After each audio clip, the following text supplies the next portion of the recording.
Herkese merhaba arkadaşlar, kanalımıza hoş geldiniz. Uzak şehrin yıldızı olan Ozan Akbaba imkansız aşka inanırım ama hiç başıma gelmedi. Kanal D'nin sevilen dizisi Uzak Şehrin Yıldızı Ozan Akbaba bir yandan Bak Postacı Geliyor filminin beyaz perdede boy gösteriyor.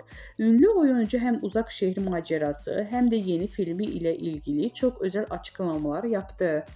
Kanal D'nin reytingler rekormeni dizisi Uzak Şehrin Yıldızı Ozan Akbaba Bak Postacı Geliyor filmiyle beyaz perdede boy gösteriyor.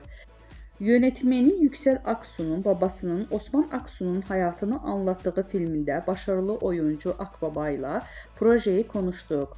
Osman'ın tam bir Anadolu adamı, her şeyi safça yaşıyor, özellikle aşkını dile getiren ünlü oyuncu filmin yanı sıra uzak şehir ve aile hayatıyla ilgili soruları da yanıtladı. Güzel bir yolculuktu. Senaryo iyiydi, ekip iyiydi, çektiğimiz şehir çok güzeldi. Senaryonun enerjisi de çok iyiydi. İmkansız aşka inanır mısınız sorusuna filmde Osman imkansız aşkı için mücadelesini anlatıyoruz. Siz imkansız aşka inanır mısınız sorusuna inanırım tabii ki. İmkansız aşk var.